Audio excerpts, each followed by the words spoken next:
Si te dijera que el peor día de tu vida fue una carta escrita por una mano secreta para salvarte, ¿me creerías? Esta mañana, antes del café, perdí mi trabajo, mi plan y mi nombre colgado en una puerta de vidrio. Me arrojaron a la calle con un sobre y un silencio tan pulcro que dolía. Caminé sin rumbo, resentida con el cielo y con cada semáforo en rojo, hasta que un papel pegado a un poste me detuvo. Una golondrina dibujada igual a la que mi abuela bordó en mi primer cuaderno. Sentí rabia, sí, pero también un tirón en el pecho, como si alguien estuviera moviendo hilos invisibles para arrastrarme hacia algún sitio que no pedí. Quizás sea coincidencia, pensé, y sin embargo, cada paso empezó a rimar con algo que no veía. Si te quedas, te mostraré cómo lo perdido fue un mapa, cómo el golpe que me tumbó escondía un propósito que, al fin, me enseñó a mirar. El sobre decía reestructuración, pero lo que realmente se desmoronó fue la versión de mí que confundía brillo con valor. Caminé hasta el café de esquina, donde todo huele a pan tostado y segundas oportunidades. Y me senté con el corazón estrecho como una caja vacía. Abrí el sobre y las palabras fueron un puñado de clavos cayendo sobre la mesa.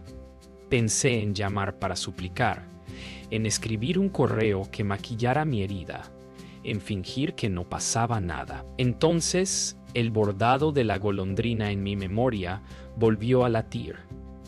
Y escuché la voz de quien ya no está. No corras detrás de las puertas que se cierran. Observa la corriente que te empuja. Respiré hondo. Probé el primer sorbo amargo y supe que tal vez el final era, apenas, el primer pliegue del mapa. Punto. Empujada por una mezcla de orgullo y curiosidad, seguí las golondrinas. El dibujo del poste me llevó por callejones que nunca miré, donde los rótulos tienen cicatrices y los pisos cuentan historias con grietas. Un letrero tallado en madera, casi oculto, mostró un pájaro idéntico al del papel. Dudé. Quizá era una trampa del deseo, una forma elegante de negar el fracaso. Toqué la puerta y olí tinta, papel húmedo, metal antiguo. El campanín sonó como un sí. Adentro, una selva de tipos y rodillos, y un hombre con manos de trabajo me miró, como si me esperara desde antes de mi despedida. No supe si salir corriendo o quedarme, así que hice lo único posible. Pregunté si podía mirar. El hombre habló poco. Me mostró cómo las piezas minúsculas forman palabras que, al presionarse sobre el papel, dejan algo más que tinta. Dejan peso, cicatriz, memoria. Toqué una R fría y sentí el temblor de mi propia voz en el metal.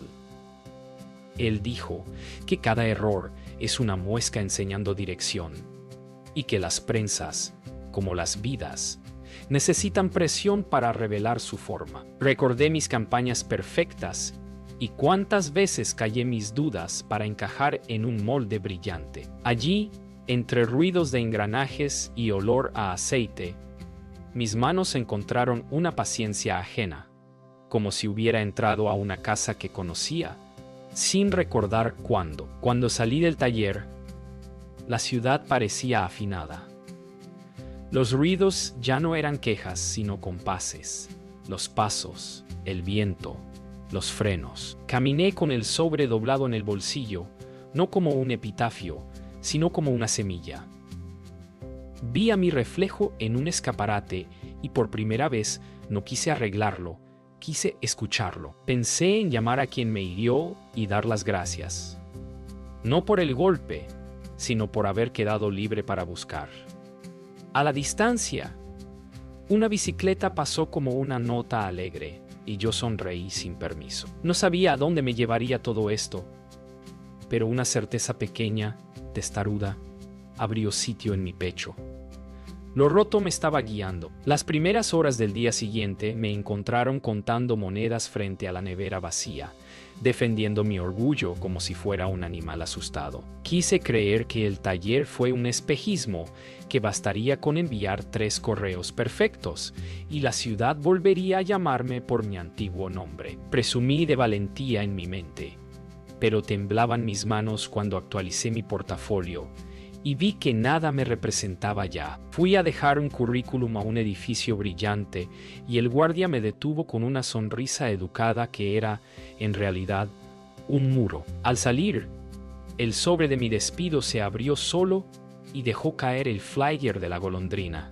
Me agaché a recogerlo mientras 2 ejecutivos reían sin maldad, y aún así sentí que mi dignidad se agrietaba. Ese día aprendí que el orgullo también tiene hambre, y que cuando ruge, no deja escuchar los pasos del propósito acercándose. Volví al taller a la hora en que el polvo baila en los rayos de sol, con una excusa torpe: solo mirar un poco más. Don Arturo no preguntó. Me alcanzó un delantal y señaló la prensa como quien ofrece una silla a quien viene cansado. Aprendí a entintar sin ahogar el rodillo, a leer las sombras que deja el plomo, a aceptar que una letra torcida te obliga a detenerte y volver a alinear el mundo. El metal manchó mis dedos como si firmara un pacto. Entre golpes de tórculo, él dijo que la ciudad imprime su propio tiraje de pérdidas y que lo único que nos salva es decidir qué edición haremos de nosotros mismos. Yo asentí, aunque por dentro todavía peleaba con el deseo de volver a mi pedestal. La golondrina, clavada con un imán en la pared, parecía observarme hasta que dejé de fingir y pedí quedarme 1 hora más. Esa noche, cuando los mensajes de "lo sentimos, no hay vacantes" se amontonaron, escuché una melodía en la calle, un silbido que parecía descansar sobre cada cornisa. Era Mateo, el de la bicicleta, tocando una guitarra barata bajo el toldo de una panadería cerrada. Me ofreció un trozo de pan de ayer y me pidió una historia a cambio. Le conté la de la carta y la golondrina, y él respondió que algunas canciones también llegan por error y terminan salvando conciertos. Reímos como quien se permite un respiro, y me habló de tocar en hospitales los domingos para afinar almas. No prometí nada, pero me fui con un ritmo sencillo pegado a la lengua, y con la certeza humilde de que quizá no todo lo valioso se paga con dinero ni con aplausos, sino con presencia. Al día siguiente tuve mi primera derrota pública. Don Arturo me dejó tirar una pequeña prueba de impresión con mi diseño improvisado. El papel se corrió, la tinta chorreó, y la palabra alma quedó estampada como arma. Un grupo de clientes curiosos soltó una risa breve que me atravesó como una flecha. Sentí arder las mejillas y busqué el baño para llorar a escondidas, pero el espejo me devolvió una mirada que no pedía consuelo, pedía coraje. Recordé a mi abuela: cuando la palabra duele, está a un giro de curar. Volví, recogí los papeles manchados y les conté a todos que a veces la vida cambia una letra para obligarnos a elegir qué queremos decir en serio. La risa se hizo silencio atento, y el taller respiró conmigo mientras corregíamos el marco, milímetro a milímetro. Esa tarde, mientras el rodillo giraba con un zumbido casi maternal, Valeria apareció como un fantasma elegante, oliendo a ascenso y a prisa. Me ofreció un contrato temporal, brillante como una superficie sin huellas, con la condición de olvidar esa cosa artesanal. Prometió devolverme mi lugar en reuniones donde el café se enfría sobre mesas de vidrio. El orgullo, herido, quiso decir que sí de inmediato, pero al tocar el metal tibio de la prensa, sentí la calma de quien por fin entiende su pulso. Pedí tiempo para pensarlo. Ella frunció una sonrisa que cortaba. Cuando se fue, el taller quedó lleno de su perfume y de un silencio interrogante. Don Arturo no intervino. Solo me señaló la golondrina y dijo: «Elige el viento que quieras que te marque». Por primera vez,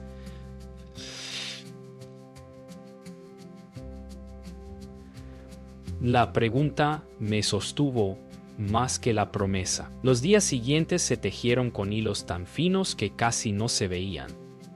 Y sin embargo, si inclinaba la cabeza, brillaban. En el taller encontré en una caja un juego de tipos con una muesca mínima en la esquina, idéntica a la marca que yo hacía de niña en mis cuadernos, para no perder la página. Don Arturo dijo que provenían de una imprenta que cerró el año en que murió mi abuela.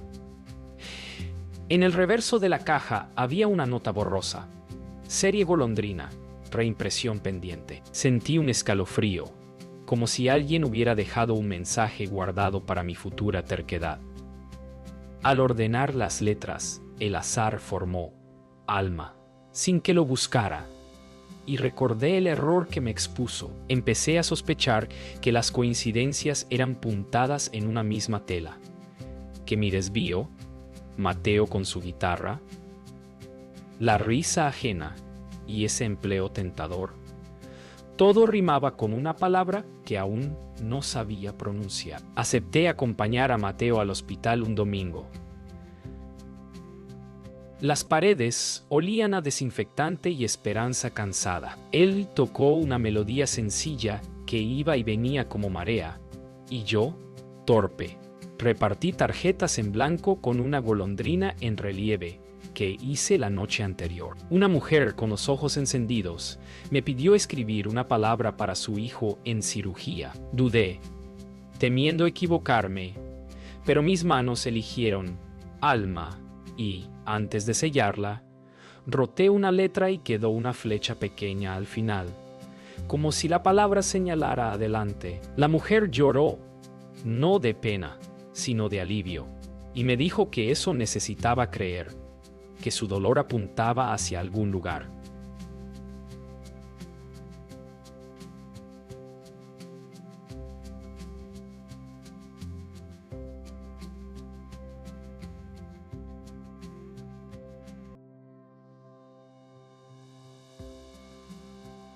Salí a la calle con Mateo en silencio y comprendí que mi propósito tal vez consistía en estampar mapas en papel para quienes olvidaron el norte. Al regresar al taller, encontré en la puerta un sobre sin remitente. Dentro había un recorte viejo de periódico, una foto de Elena, mi abuela, sonriendo frente a una imprenta, con la misma golondrina tallada en el rótulo. Debajo, una frase subrayada: imprimir es cuidar la memoria del barrio.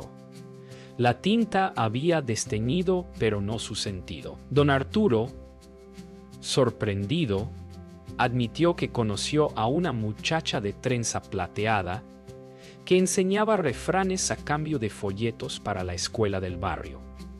El corazón me latió tan fuerte que casi me mareo. Empecé a hilar fechas: el cierre de aquella imprenta, mi ingreso a la agencia, la muerte de Elena, mi despido. Parecía una secuencia hecha para empujarme hasta aquí. Sentí miedo de estar forzando interpretaciones, pero incluso el miedo sembló acomodarse, como una letra que, al fin, encuentra su regleta. Esa noche soñé con tipos móviles que eran pájaros. Cada vez que los presionaba sobre el papel, alzaban vuelo y dibujaban rutas sobre el cielo de la ciudad. Desperté con la urgencia de probar algo. Mezclé tintas azules y grises y diseñé una serie de tarjetas con espacios en blanco para que la gente completara con sus propias palabras. Mateo propuso repartirlas en la plaza con música. Temblé, recordando la risa del día de Arma, pero otra risa, más antigua y dulce, me empujó. En la plaza, las personas escribieron «Perdón», «Regreso», «Hoy», y cada golpe de prensa manual sonó como un pequeño sí. Una niña me pidió estampar Mamá vuelve y me mordí el labio para no llorar. Supe que estaba recogiendo ecos de historias que yo sola no habría podido inventar y que el sentido se revelaba al compartirlo. Al cerrar, la plaza quedó en silencio y yo me llevé a casa una caja con tarjetas sobrantes, tinta en las uñas y una tranquilidad que no conocía. En el camino, Valeria me escribió con apremio: mañana reunión, te quiero en mi equipo. Última oportunidad. Su mensaje brilló como un faro, pero no supe si advertía costa o roca. Puse el teléfono boca abajo y abrí la caja. Las tarjetas tenían pequeñas imperfecciones que parecían constelaciones. Pensé en Elena, en don Arturo, en Mateo y en la mujer del hospital. Entendí que las señales no garantizan finales felices. Solo te enseñan dónde pisar con verdad. Decidí llegar a la reunión con las manos manchadas de tinta. No por rebeldía, sino para recordar quién soy cuando nadie mira.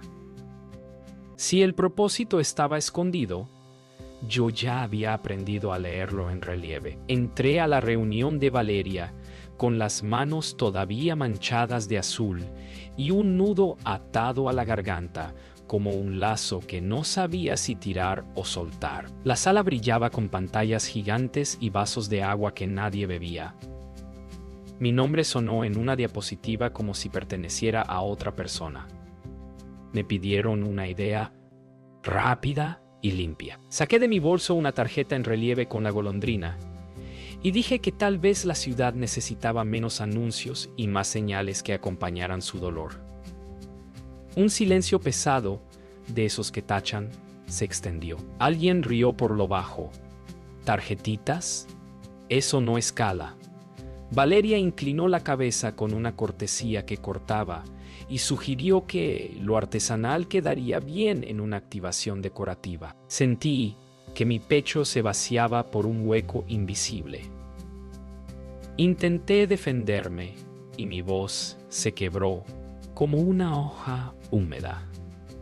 Salí, antes de que la vergüenza terminara de estampar su tinta sobre mí. Llovía con saña cuando abandoné el edificio. A cada paso, la burlona frase, eso no escala, rebotaba entre los charcos. Llegué al taller empapada, y el timbre de la puerta sonó como un respiro que me devolvía al pulso. No fingí. Me derrumbé sobre una caja de papel y lloré por todo lo que había sostenido de pie, a puro orgullo. Don Arturo me alcanzó una toalla y 2 silencios, uno para secarme y otro para escucharme sin juicio. Y si no soy suficiente, logré decir. Él apoyó la mano pesada y amable sobre la prensa. Entonces dejemos que la máquina te recuerde lo que ya sabes. Me pidió que girara el rodillo sin pensar en resultados.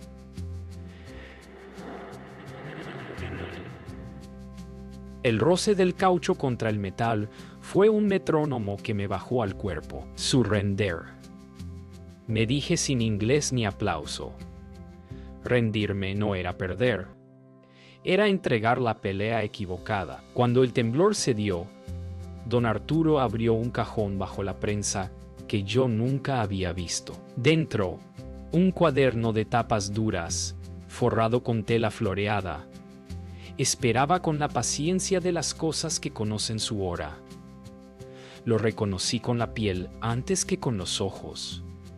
Era de Elena. En la primera página, una lista de calles y, junto a cada nombre, una golondrina dibujada con tinta azul y una palabra: Hospital, Esperanza, Plaza, Perdón, Escuela, Cerrada, Regreso. Un mapa sentimental, una cartografía de heridas. Recordé haberla visto anotar direcciones cuando yo era niña, y cómo me decía que la ciudad tiene lugares que se curan al ser nombrados. En el bolsillo del cuaderno, un recorte con mi nombre de niña, en una dedicatoria.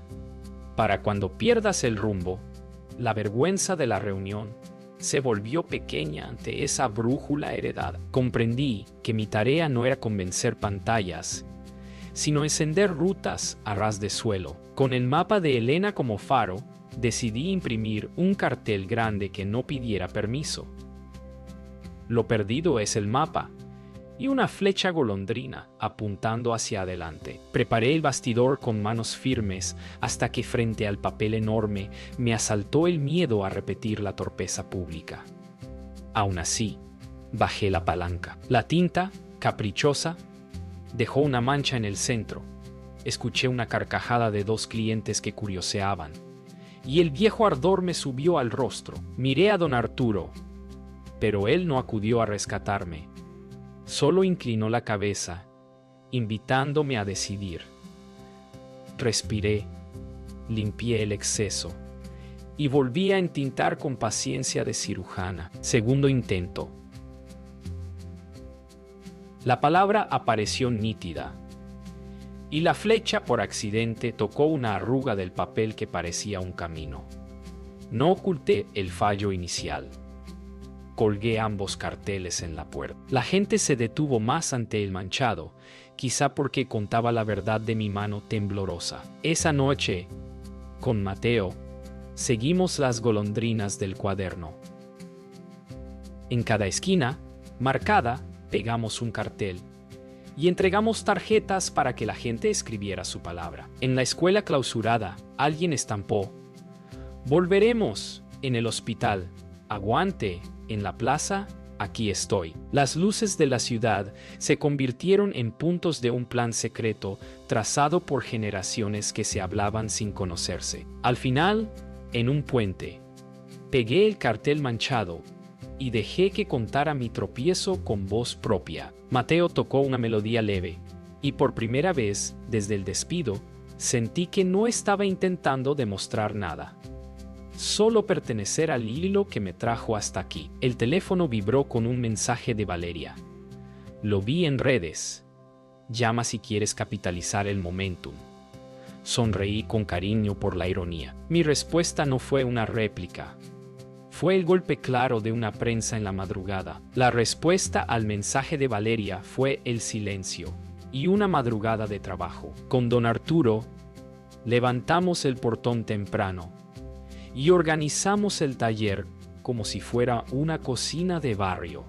Papel en pilas, tintas alineadas, una pizarra con turnos y un termo de café que no se enfría. Abrimos la puerta con un cartel pequeño que invitaba a traer palabras para imprimir. Las primeras en llegar fueron personas con historias apretadas en los bolsillos.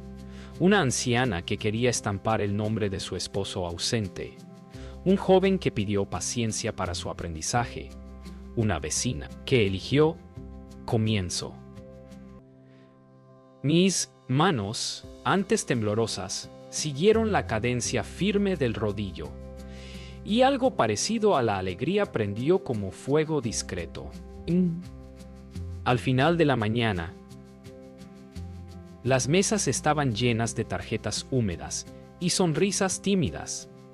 Comprendí que no se trata de hacer ruido, sino de sostener un ritmo que otros reconocen como propio. Mateo propuso un concierto pequeño en el taller para pagar el papel del mes. Movimos la prensa a un costado y colgamos luces sencillas. Él afinó una melodía que parecía nacer del zumbido del tórculo. Y yo, entre canción y canción, invité a los presentes a estampar la palabra que más les pesara o más les levantara. La primera que pasó fue una adolescente con mirada alerta que eligió Valor. Sus manos dudaron y le presté las mías. Al levantar la tarjeta, se rió con una sorpresa que desarmó la tarde. La caja de donaciones se llenó de billetes arrugados y notas de agradecimiento. No era riqueza, era sustento, y traía consigo el permiso de seguir. Sentí que el oficio, la música y la comunidad formaban un mismo cuerpo, y que yo estaba por fin donde podía servir sin perderme. Con el dinero reunido, imprimimos una tirada nueva llamada Ruta Interior. Tarjetas con una golondrina y un renglón en blanco que invitaba a escribir una promesa íntima. Salimos a repartirlas en el metro, donde la prisa suele tragarse los nombres. Un guardia nos miró con recelo hasta que leyó "Respiro" en una tarjeta y la guardó como quien guarda un talismán. Mateo acompañó con acordes suaves y la gente empezó a detenerse. Un hombre de traje escribió lento, con letra nerviosa. Una niña dibujó un sol y puso "jugar". Yo recogía cada palabra como si fuera una pieza de un mapa mayor, y al volver al taller, las pegábamos en una pared para ver crecer la constelación. En ese mural de promesas ajenas descubrí un hilo secreto. Casi todas apuntaban a estar presentes, a volver al centro. El propósito se estaba revelando a ojos de todos. El taller, que antes crujía solo con el peso del metal, empezó a sonar a casa. Llegaron voluntarios espontáneos, una maestra jubilada que corrigió con cariño mis textos, un diseñador tímido que ofreció un logo, un repartidor que prestó su furgoneta para llevar carteles a barrios lejanos. Yo, que siempre tuve miedo de delegar, aprendí a confiar en manos ajenas. Don Arturo, con paciencia de árbol, me dejó dirigir una clase básica y me observó sin interrumpir. Me tembló la voz al comienzo. Después encontré la cadencia de explicar desde el error. Mostré el cartel manchado y dije que en esa falla aprendí a mirar. Vi ojos encenderse no por mi destreza, sino por mi torpeza útil. Esa tarde, firmamos los primeros pedidos de talleres comunitarios. Y yo sentí que el oficio se hacía multiplicación, que el propósito ganaba músculo en la espalda de otros. Valeria volvió, esta vez sin traje duro, con una curiosidad sincera que no supe rechazar. Entró, tocó la textura de una tarjeta y aceptó un café. Me preguntó cómo financiaba todo y le hablé de conciertos, donaciones, talleres y pequeñas ventas. Propuso un intercambio justo. Una campaña mínima que contara historias reales, sin adornos, a cambio de visibilidad para conseguir más talleres en hospitales y escuelas. La miré a los ojos y puse una condición. Nada de vaciar las palabras hasta dejarlas bonitas y huecas. Aceptó con un gesto cansado y honesto. Firmamos en una esquina de la mesa, con tinta aún húmeda, y supe que no estaba regresando a mi antiguo mundo, sino invitándolo a transformarse. Esa noche, al cerrar, pasé la mano sobre la prensa y agradecí en silencio. Todo lo que perdí, pensé, me entrenó para este sí. La campaña mínima que acordamos con Valeria creció como hiedra en pocas horas. Un video sencillo del taller. Mateo tocando suave.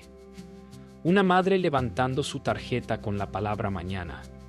Y de pronto, las visitas se dispararon. Llegaron correos de marcas que ofrecían patrocinios si cambiábamos la tinta por colores más felices. Y si quitábamos las manchas que contaban nuestra historia. Valeria me llamó para celebrar y, sin presión, deslizó la palabra escalar como si fuera la llave del destino. Agradecí el impulso, pero sentí un tirón antiguo en el pecho. Ese que avisa que la ruta se bifurca. Don Arturo me miró como quien ve crecer a alguien en un solo parpadeo y dijo que la prisa es una imprenta que borra matices. Yo sabía que decir no implicaba renunciar a dinero que necesitábamos para el papel y para llevar talleres a los hospitales. La decisión no cabía en un correo, tenía que imprimirse en vivo, con gente mirando. Acepté una reunión con los patrocinadores en un centro cultural para mostrar el proyecto. Llegué con mis carteles y mi mancha orgullosa, y me recibieron con vasos de agua transparente y sonrisas que prometían todo. Propusieron un tour pagado, escenarios fotogénicos, un manual de palabras aceptables. Cuando pregunté por hospital y escuelas, respondieron que eso quedaría para una segunda fase. Sentí que el aire se adelgazaba. Me vi por un instante en el reflejo del vidrio, elegante, eficiente y vacía. Mateo me rozó el codo como quien recuerda un latido, y supe que, si iba por ese camino, el mapa heredado se convertiría en decoración. Dije que sin los lugares que necesitan voz, no había trato. El silencio posterior pesó como plomo. Valeria no me defendió, solo sostuvo mi mirada, y entendí que esperaba mi decisión como se espera un desenlace justo. La reunión terminó en un quizás que sonaba a no. Salimos al pasillo y Valeria me pidió caminar a solas. Dijo que me admiraba y que el mundo podía aprender de nuestra honestidad, pero que había que cuidar el proyecto de su propia pureza para que no se volviera irrelevante. Le contesté que lo relevante no se mide solo con vistas, se mide con manos que tiemblan menos.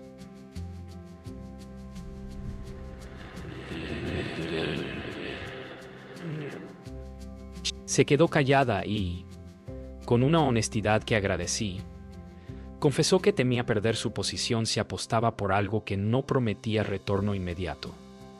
Era la primera vez que la veía humana. Le propuse un trato distinto. Una campaña diminuta enfocada en los lugares del cuaderno de Elena, con métricas lentas y testimonios reales, sin maquillaje. Si funcionaba, creceríamos hacia donde la ciudad lo pidiera. Si no, nos quedaríamos con la certeza de no haber traicionado el sentido. Valeria respiró hondo. Dijo que lo intentaría. El primer piloto de esa campaña honesta sería en la escuela clausurada del mapa. Juntamos permisos, voluntarios y papel. El día del evento, una falla eléctrica dejó al barrio sin luz. La prensa manual podía funcionar, pero la plaza estaba oscura y la gente dudaba. Recordé la frase cruel de que nuestras tarjetas no escalan y respiré para no retroceder. Encendimos velas. Mateo tocó sin amplificador. Los vecinos formaron un círculo. Empecé a imprimir a la luz temblorosa y la tinta tomó un tono más denso, casi ceremonial. Llegó un equipo de la marca a observar. Ellos esperaban un show y encontraron una vigilia. La directora interina de la escuela pidió estampar la palabra volver, y al levantar el papel, varios aplaudieron sin gritar. No era un espectáculo, era un acto de pertenencia. Supe que esa oscuridad improvisada nos había dado la estética que no sabíamos pedir. Al día siguiente, Valeria llegó temprano al taller con ojeras nobles y una taza de café que humeaba como tregua. Dijo que el equipo de la marca no entendió del todo, pero que vio algo que hacía tiempo no veía. Gente que se iba más liviana. Propuso seguir con la ruta del cuaderno, sin filtros, sin colores falsos, con la mancha donde haga falta. Yo respiré aliviada y, al mismo tiempo, comprendí que lo difícil comenzaba ahora. El viejo mundo no se iba a rendir. Habría críticas por lentitud, presupuestos ajustados, exigencias de resultados. Acepté con una condición escrita en papel grueso. Ninguna historia se publicaría sin el consentimiento amoroso de quien la vivió. Don Arturo firmó como testigo con su caligrafía torcida. Mateo, con una sonrisa cansada, dijo que traería nuevas canciones. La prensa golpeó 3 veces.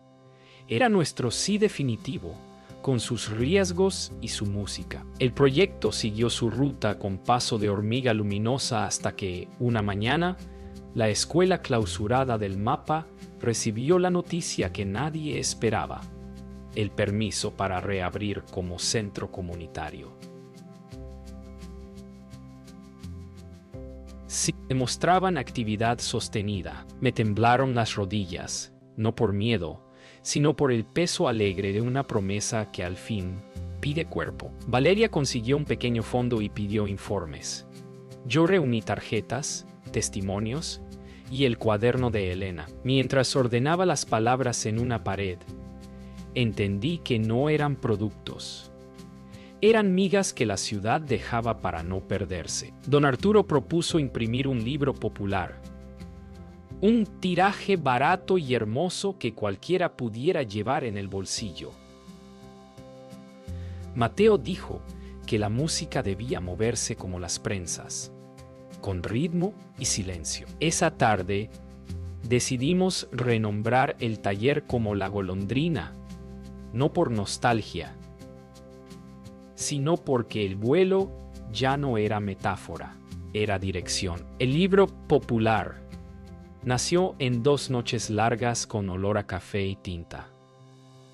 Seleccionamos 50 palabras de la ruta interior y las acompañamos con breves historias anónimas que habían pedido ser contadas. Al ver la primera caja lista, sentí la mano invisible de Elena sobre mi hombro y el susurro de su cartografía. Quise guardar un ejemplar para mí, pero comprendí que el libro no era souvenir, era herramienta. Y debía salir al mundo sin pedir permiso. Organizamos una caminata de entrega. Plaza, hospital, puente, la escuela renacida.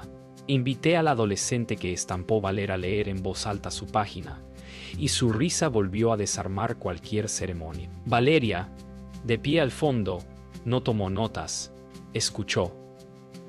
Mateo tocó una melodía sencilla que hacía respirable el silencio entre historia e historia. Cuando la última copia se fue en manos de un desconocido, supe que el propósito estaba por fin impreso en todos. La inauguración del centro comunitario fue pequeña y precisa, como un latido. Pegamos en la entrada el cartel manchado junto al limpio, y los llamamos Aula de Error y Aula de Oficio, para recordar de dónde aprendimos. Me pidieron decir unas palabras, y temí sonar grandilocuente. Pensé en el despido, en la carcajada, en la lluvia, en la vela que encendimos.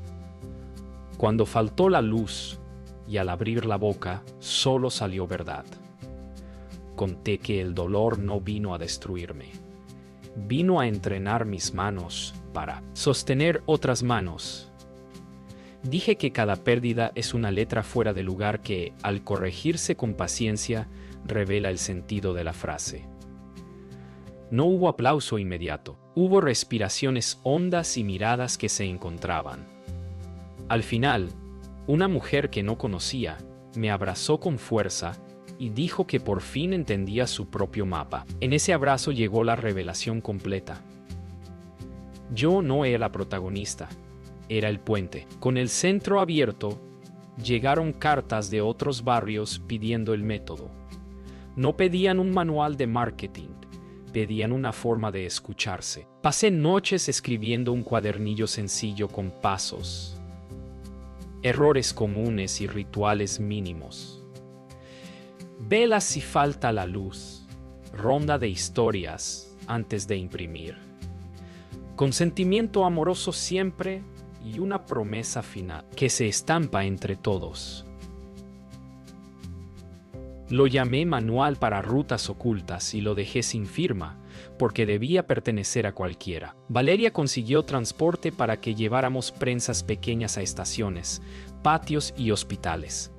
Mateo formó una red de músicos que sabían tocar suave. Don Arturo, con orgullo juguetón, entrenó a nuevos guías de prensa. En cada sitio, la misma escena.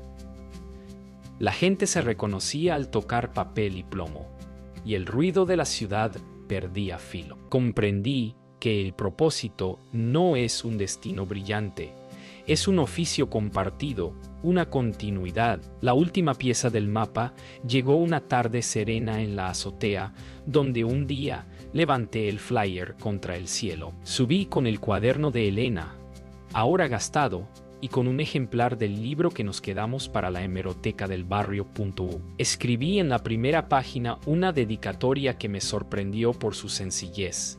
Para quien crea que todo se rompió, esto es un hilo. Entonces entendí la totalidad del propósito oculto. No era encontrar mi lugar en el mundo, era ayudar a otros a encontrar el suyo a través de una práctica concreta, humilde y repetible. Miré la ciudad y ya no vi obstáculos, vi estaciones. Bajé con la certeza de que el taller podía funcionar sin mí por días, porque el oficio le pertenece a la comunidad. Cuando sonó la prensa esa noche, no escuché metal.